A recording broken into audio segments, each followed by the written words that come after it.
Hi, good afternoon everyone. This is Dr. Anjali Hooda back with you live, and today my topic of discussion is the 7 dieting mistakes a lot of people end up making when they are trying to lose weight. So the first one, I want to start with something which is like become a fad amongst most people, is about fat-free foods. Now, fat-free diets or fat-free foods are one of the most they're really harmful to health. So most people end up buying fat-free stuff, and they don't understand that buying fat-free means you're actually going to buy some other ingredient that's going to make you fat. So if you're buying fat-free milk or fat-free yogurt, so when anything becomes fat-free, the sugar content increases, and in turn it raises your insulin.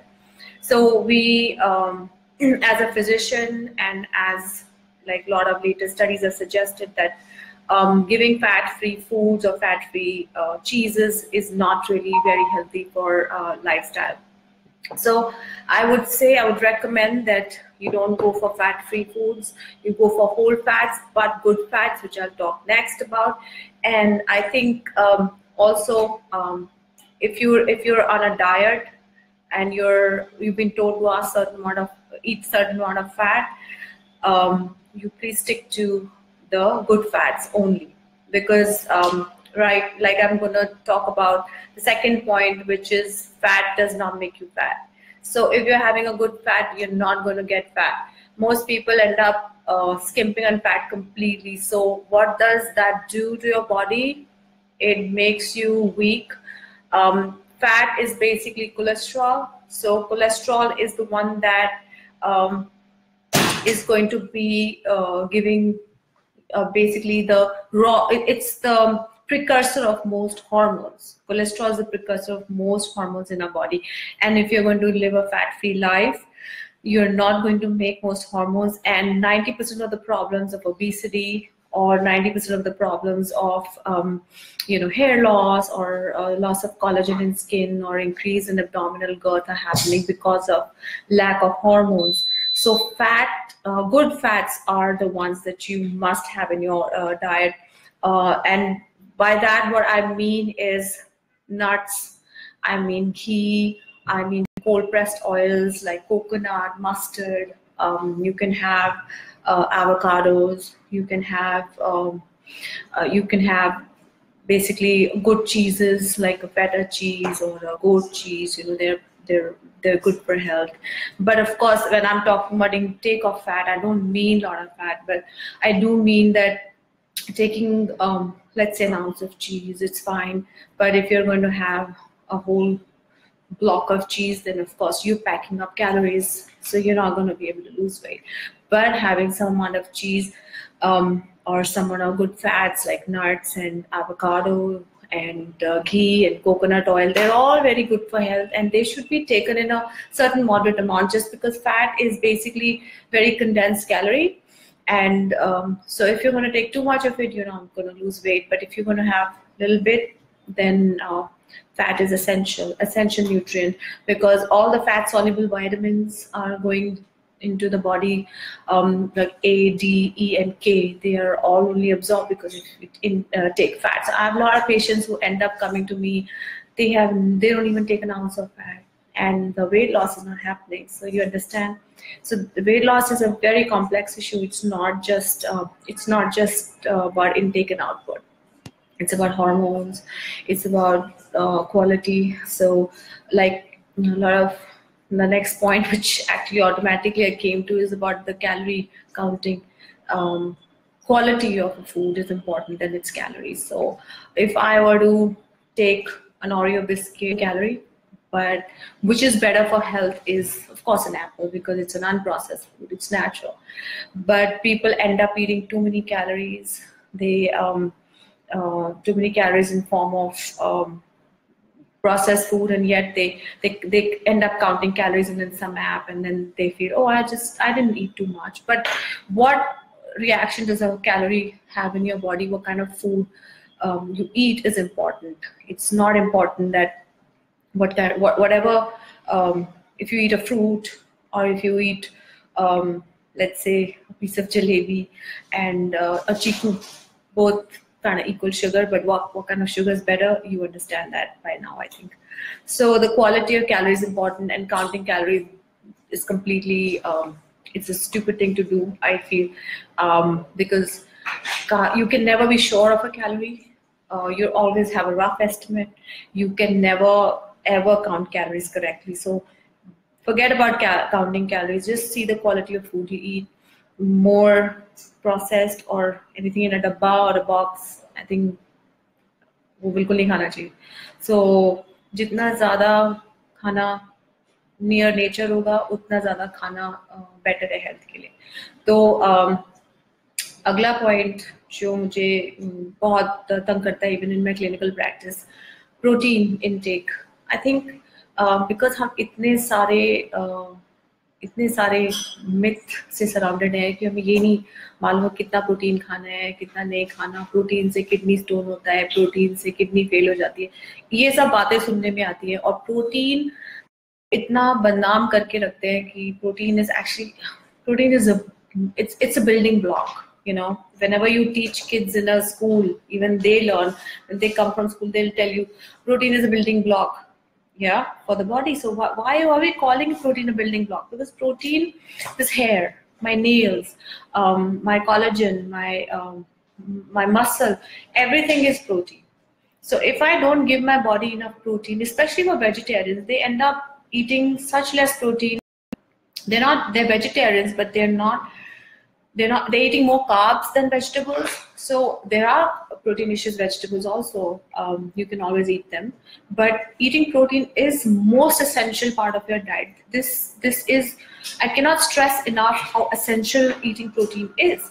A lot of people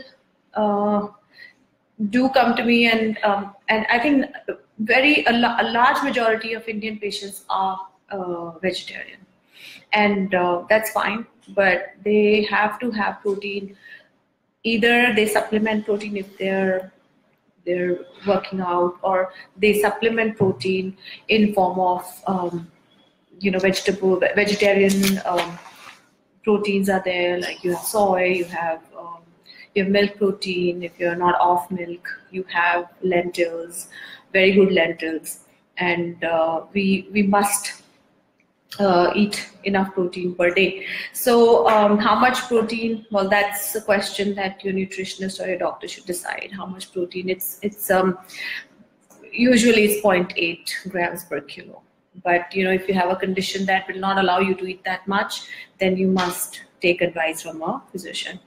Now, next one I'm going to come to is sleep. A lot of people diet, a lot of people do a lot of stuff, but they don't sleep. So if you're not going to sleep, your the pituitary gland, which is right here, it's not going to be functioning well. So you're not going to be able to secrete the hormones. The whole hormonal axis gets totally out of whack, basically, if you're not going to eat, if you're not going to sleep well. 7 to 8 hours is average sleep. That should be had, and should be sound sleep. So you can't sleep 4 hours in the morning and 4 hours in the afternoon. It should not be, sleep cannot be divided. Exercise can be divided. Sleep cannot be divided.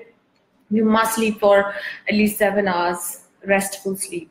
And sleep also cuts back on appetite. So if you're wondering, so a lot of people don't sleep well, and then next day they're hungry, and then they're controlling themselves and stressing themselves out. No, I have to keep hungry, I cannot eat. That's the worst thing. With a lot of people will also will have sleep apnea. They will not use the CPAP and BiPAP machines, which contributes to weight gain and hypertension. So please remember, if you have sleep apnea, or if you think you have sleep apnea and you snore a lot and you have not been diagnosed, I think that's one thing that you should do. Coming to water.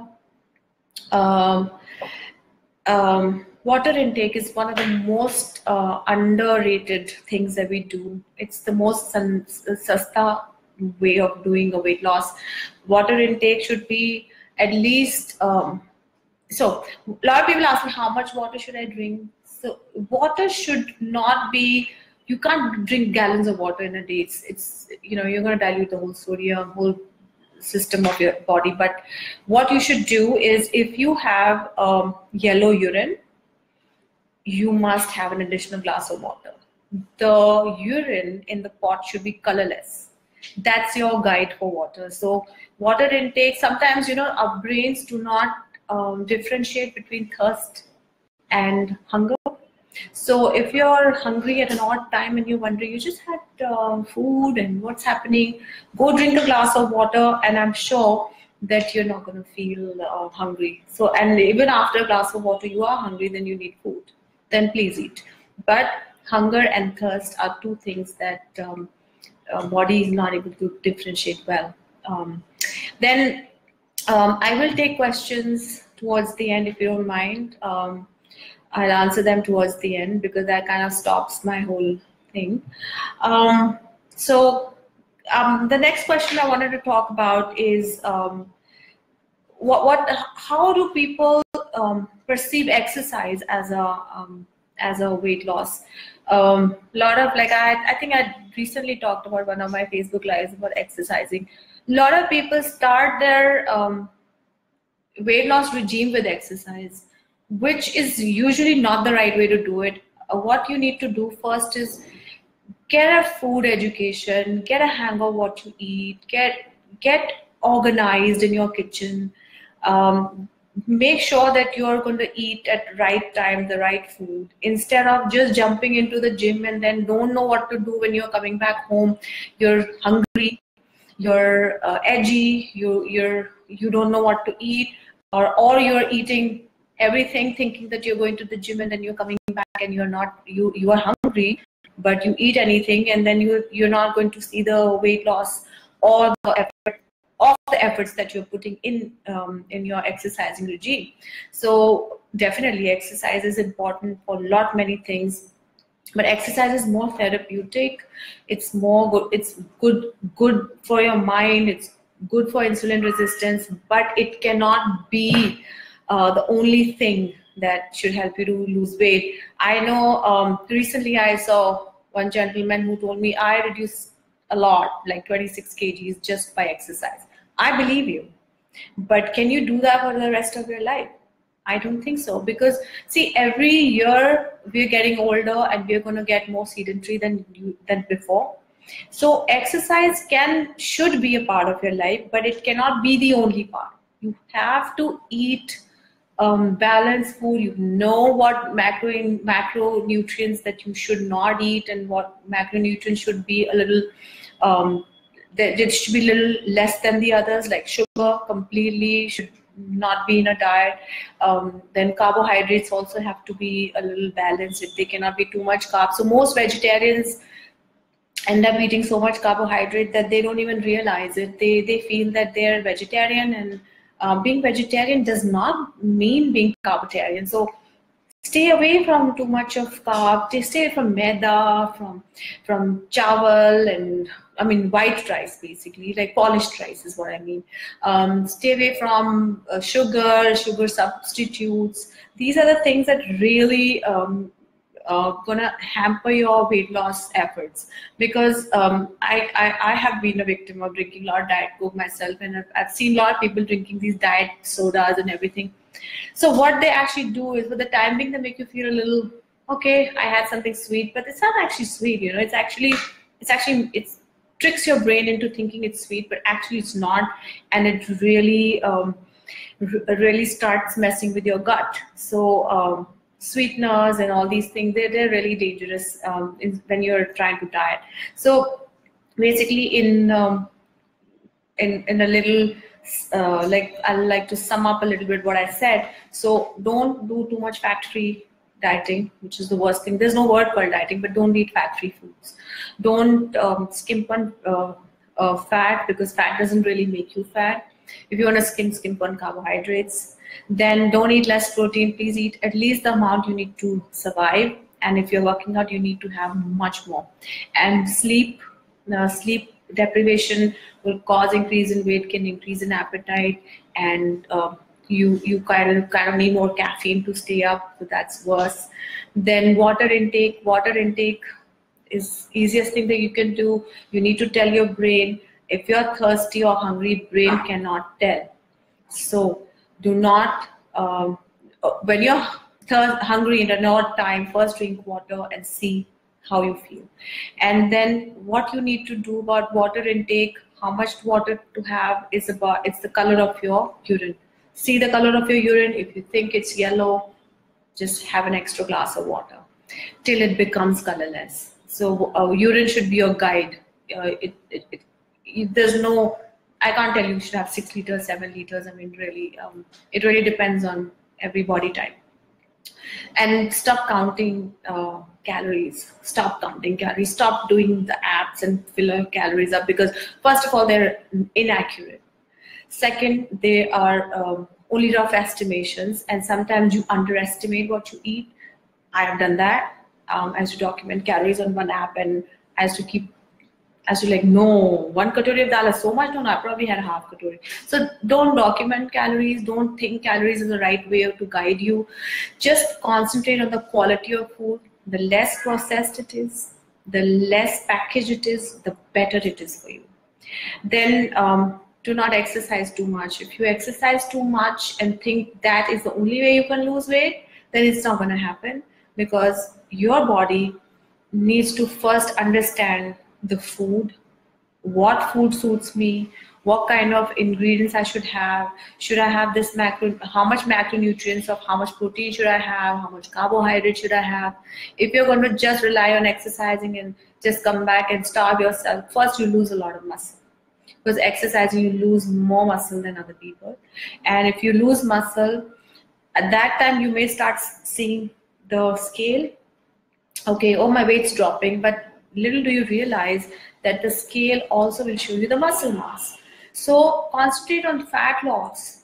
Get your fat percentage measured and concentrate on fat loss rather than concentrating on weight loss. Do not climb on a scale unless you've been told to stand on a scale for certain medical reasons every day, but do not keep checking your weight and think that exercise is the only way to get you through. Exercise is some percentage of it. Mainly it's your kitchen, how organized you are. I was talking to one friend in the morning actually at the gym, and she was telling me that she's not able to get organized. That's what it takes. Just a bit of organization about your food. Just preparing a little bit of a mental thing, like, okay, this week I'm going to do this. Make sure your kitchen has all the ingredients. It takes a little bit of effort on a weekend. Go shop, go get your stuff, and make your plan, and make a plan that stick to it. Do not just go haywire. Don't think whatever comes, because when you're hungry, you're going to eat anything that comes your way. It's normal. If I'm hungry and I have a cake sitting in front of me and I have nothing else, I'll have to eat it, because hunger is a natural body phenomenon. So keep yourself already stocked up well with healthy stuff so that you don't run short of things that you need to focus on during your period of weight loss or cutting your weight down and stuff like that. And I would like to take the question now. I had a question by Siddhamandeep. He has a gallbladder removal, should be following some diet pattern going forward. Well, gallbladder removal is, well, I mean, you definitely cannot have a lot of fatty food anymore. You won't be able to digest it well. So you can only stay away from the fatty foods, fried foods. So when I talk about fats, I didn't mean fried foods at all. I really meant the foods that are like nuts and ghee and cold pressed oils or avocado, those kind of things.